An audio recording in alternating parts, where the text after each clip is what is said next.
Hello students, welcome back to my channel. Students कि आप सब लोग बिल्कुल ठीक ठाक होंगे ना। आप सबकी प्रिपरेशन बहुत अच्छी चल रही है। स्टूडेंट्स, वीडियो शुरू करने से पहले मैं आपसे प्लीज़ एक रिक्वेस्ट करना चाहती हूँ कि मेरे चैनल को ज़्यादा से ज़्यादा सब्सक्राइब और शेयर करिए, ताकि ज़्यादा स्टूडेंट्स तक ये वीडियो पहुँचाइए, ताकि उनको भी इन वीडियोज़ का फ़ायदा हो सके। ठीक है। एंड सॉरी स्टूडेंट्स, थोड़ा सा वीडियो मैं 2 डेज़ के बाद लेके आ रही हूँ। एक्चुअली थोड़ा सा शेड्यूल बिजी था, इसी वजह से वीडियो लेट हो गई। तो दैट्स ओके, कोई बात नहीं। आज मैं आपके लिए फिर लेकर आई हूँ, एक टॉपिक है महाजनपद। ये बहुत ही इम्पोर्टेंट टॉपिक है। महाजनपद से रिलेटेड ऑलमोस्ट आपको क्वेश्चंस हर एग्जाम में देखने को मिल सकते हैं। ओके, चलिए स्टार्ट करते हैं।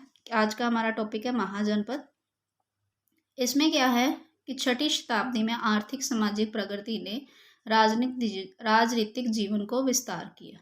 अब देखो, जो 6th सेंचुरी में क्या हो रहा था, ज़्यादा से ज़्यादा क्या आर्थिक और सामाजिक प्रगति, यानी कि इकोनॉमिक एंड सोशल डेवलपमेंट होने के साथ साथ ही क्या, जो पॉलिटिकल जीवन था, पॉलिटिकल लाइफ थी, वो चीज़ भी थोड़ी सी आगे आई। ठीक है। अब इसमें क्या, इसके अकॉर्डिंग क्या था कि जैसे फर्स्ट ऑफ ऑल, पहले छोटे प्रीवियस वीडियोस में मैंने आपको बताया था कि सबसे पहले क्या थे, छोटे छोटे कबीले थे, लोग कबीलों में रहते थे। फिर जैसे कबीले डेवलप होने लगे तो वो जन में बदल गए। अब जैसे जन भी जब डेवलप हो गए तो वो जनपद में चेंज हो गए। तब जब जनपद ज़्यादा डेवलप हो गए तब वो महाजनपद बन गए। ठीक है।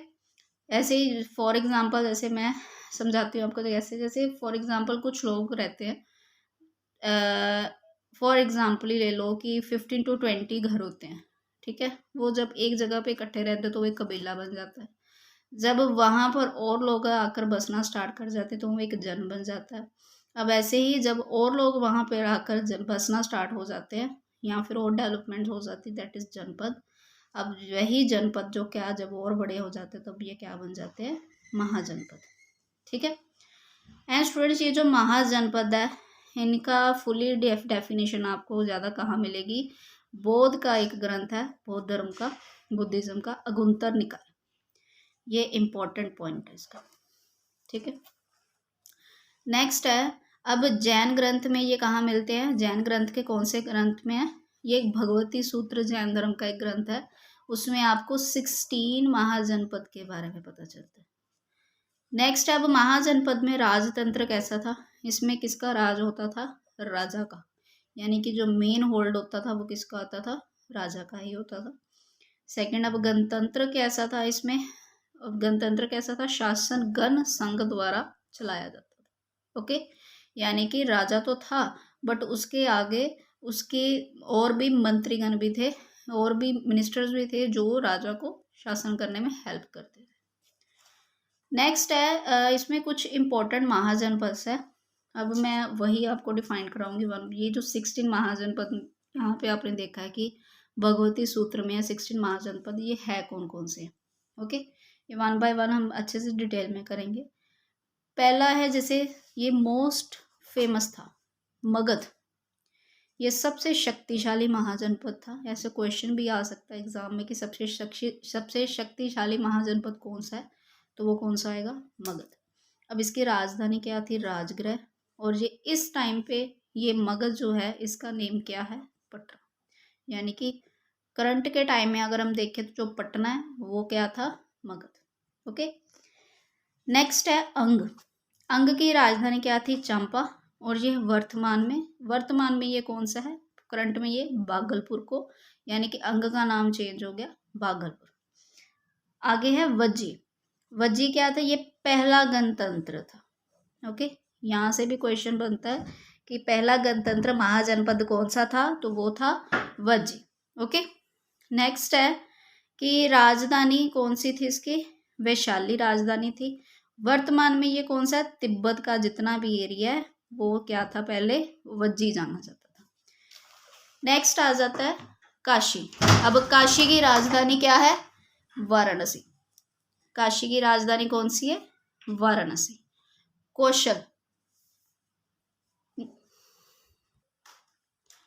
नेक्स्ट महाजनपद है कौशल। ठीक है स्टूडेंट्स, कौशल की राजधानी कौन सी थी, श्रावस्ती और साकेत। और वर्तमान में ये कौन सा एरिया है, ये फैजाबाद है। यानी कि फैजाबाद को पहले कौशल बोला जाता था। नेक्स्ट है मल। यहाँ पर क्या हुआ था, बुद्ध जी का महापरिनिर्वाण हुआ था मल एरिया में। और ये इसकी राजधानी कौन सी है, इसकी कैपिटल कुशीनगर है। और करंट में ये कौन सा एरिया है, देवरिया। वत्स, नेक्स्ट है वत्स महाजनपद। वत्स की राजधानी कौन सी थी, कौशाम्बी। और ये करंट में कौन सा एरिया, ये प्रयाग जो है, प्रयाग को पहले वत्स बोला जाता था। नेक्स्ट कुरु, महाभारत में चर्चित, जो महाभारत जिससे रिलेटेड है, महाभारत में आपने देखा होगा हस्तिनापुर को लेकर जो लड़ाई होती है पांडवों और कौरवों के बीच में, वो इसी से रिलेटेड। अब इसकी राजधानी क्या थी, इंद्रप्रस्थ। और वर्तमान में ये कौन सा है, दिल्ली। दिल्ली जो एरिया है वो क्या था पहले, कुरु। आगे है पांचाल। पांचाल की राजधानी क्या है, अहिछत्र। शूरसेन की राजधानी मथुरा थी। चेदी की राजधानी शुक्तिमती थी। और अवंती की राजधानी कौन सी थी, उज्जैन या महिष्मती। ओके, नेक्स्ट है मत्स्य। मत्स्य महाजनपद की राजधानी कौन सी थी, विराटनगर। और ये करंट में कौन सा एरिया है, जयपुर। आज के टाइम पे जो जयपुर एरिया है वो क्या था पहले, हमारा मत्स्य महाजनपद। नेक्स्ट आ जाता है अस्मक। अस्मक की राजधानी थी पोटली। और वर्तमान में ये कौन सा एरिया पड़ रहा है, आंध्र प्रदेश जो है वो पहले क्या था, अस्मक। Next is Kamboj. कंबोज की राजधानी क्या थी, राजपुर हाटक। ठीक है, ये इसकी राजधानी राजपुर हाटक थी। और गांधार, गांधार की राजधानी क्या थी, तक्षशिला। स्टूडेंट्स ये मोस्ट इंपॉर्टेंट है कि ये दोनों के दोनों जितने हैं, कंबोज और गांधार है, ये इंडिया के बाहर के महाजनपद है। इस टाइम पे ये इंडिया में नहीं है। ठीक है, ये याद रखे प्लीज़। ये हो सकता है एग्जाम में ये क्वेश्चंस आए कि भारत के बाहर वाले या इंडिया के बाहर वाले महाजनपद कौन कौन से हैं, तो वो कौन से याद रखने हैं आपने, कि कंबोज और गांधार। बाकी जितने भी महाजनपद थे वो सारे के सारे इस टाइम पे कहाँ में है, इंडिया में ही हैं। सिर्फ 16 में से 14 महाजनपद इंडिया में है। और जो 2 महाजनपद है कंबोज एंड गांधार वो आउट ऑफ इंडिया हो चुके। क्लियर है। आई होप कि आप आज की आपको वीडियो अच्छी लगी होगी। स्टूडेंट्स अगर आपको वीडियो हमारी अच्छी लगी है तो प्लीज़ इसको लाइक शेयर एंड सब्सक्राइब करना मत भूलिए। इससे ये चीज़ हो जाती है कि मुझे भी थोड़ी सी मोटिवेशन ज़्यादा मिल जाती है कि मैं आपके लिए ज़्यादा से ज़्यादा और अच्छा मटेरियल लेकर आती हूँ। ठीक है स्टूडेंट्स, तो प्लीज़ ज़्यादा से ज़्यादा शेयर करिए वीडियो को, ताकि दूसरे लोगों तक, दूसरे स्टूडेंट्स तक भी ये वीडियो ईजिली पहुँच सके। ओके स्टूडेंट्स, मिलते हैं फिर नेक्स्ट वीडियो में। Okay, bye bye.